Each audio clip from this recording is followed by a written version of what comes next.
Welcome back to Lenz, Comic Corner Classic, Lesson Known Classics. This is episode number 2049 and Doubleshot number 1943. I got two volume trades. The first is actually the start of the volume entertainment era for this character. The other one, it's the finale. It's kind of basically a series finale in a way of the second run for the character. First up we have is Shadowman Volume 1, RItes by Justin Jordan. Yeah, this is the start of the Valiant Entertainment run for the character. Yep, the very start of it. And it's not as long as EXO. Okay, this book collects the first 4 issues of this run. Yep. Patrick Zurcher is the artist. Now, mostly put basically...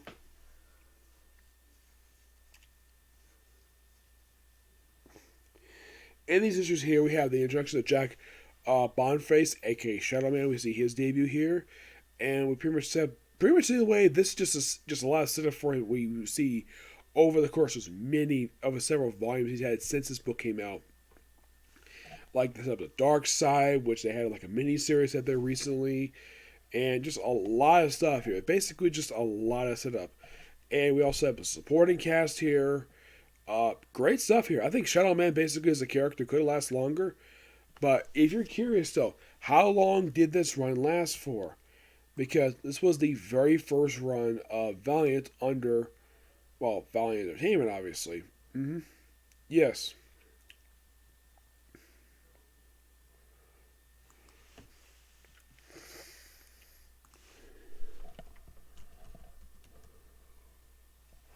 If you're curious, though, this actually is the third volume for the series. Oh, yeah, definitely. It's Volume 3. Really? Yeah, it is. It is Volume 3 for the series. Now, this book was only... is it 3? I think it's 4. Yeah, I think it's Volume 4. Yeah, 4. That's basically it's Volume 4. And this is only surprisingly 16 issues. You're thinking, wait, 16? It's not very long of a run. Well, it's very average length when it comes to the series. Now, in case you're curious, though, I do own a couple of the trades aside from this one. I own the I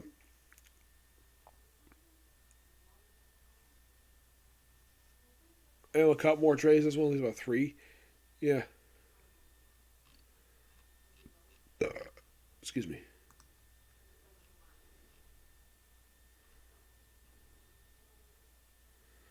Yeah, I'm definitely looking forward to discussing the rest of Shadowman, but yeah, and this book surprisingly went through like 3 writers.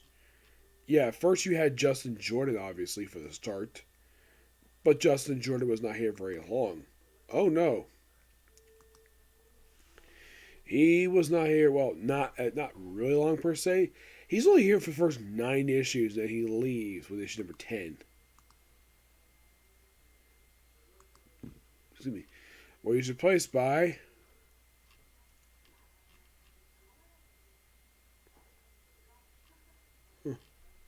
I thought he left issue 10 and the 9. Let's see. But by Jim Zeb with issue number 11. Yep. But this is a good start for this run. Give this book here. Give this book a 9.5 out of 10. Next up, we have a finale for a run. We have the series finale for Bloodshot Reborn with Bloodshot U.S.A. Simply put, this is what the book was leading to. This miniseries, which is only 4 issues. This book also contains Bloodshot Reborn, issue number 0. Excuse me. I do have this theory that, and this is kind of similar case I did have with the Civil War II Gods of War miniseries of Marvel. This book was probably supposed to be a story arc for Bloodshot Reborn, but for some reason decided to give it its own miniseries. Yeah, not sure why, but they did. Though this does pick up where Bloodshot Reborn Volume 4 left off, where like they have the Bloodshot leave the island.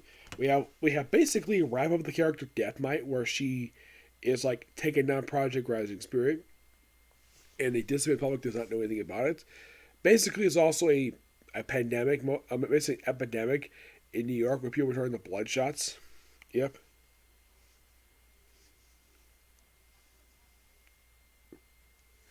Yeah, they turned the Bloodshots, And like basically deal with them pretty easily. The only way to stop Death Might is basically by Ray.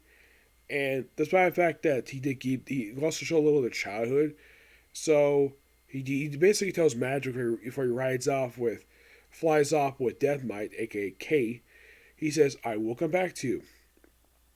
And you might be curious, does he keep his promise? Yes, he does. And it's a very good action-packed series. It wraps up pretty much everything been going on in Bloodshot Reborn really well at the end of this, though we do have Bloodshot Salvation right afterwards. Yep. But this book is really good. This is basically what Bloodshot Reborn was leading to this very miniseries. Yeah, I think that basically Wrap Up here was good, but I kind of wish this was done in a particular, like, have it as a story arc of Bloodshot Reborn. Just call it just basically issues 19 to 23. You could have done that. Nope, we had to just Bloodshot U.S. We had to do it like this. But it's good. Give this book a 9.5 out of 10. Yep. And that wraps up the second era for Bloodshot. Now, I have read the first volume of Volume Entertainment for Bloodshot, but I have not got my hands on it yet. I may in future per se, but not right now. Yep. And yeah, basically, now I'm not done with Jeff Lemire with his time with Bloodshot. My guess is Jeff Lemire did want to end it with this particular miniseries, but because this miniseries probably did pretty well by Valiant standards, so they kept him on. That or they probably pre-planned for him to stay on. Possibly, yes. But yeah, that's basically it for the review. Next up is going to be Spy X Family and hopefully My Hero Academia. Okay, next video. Bye.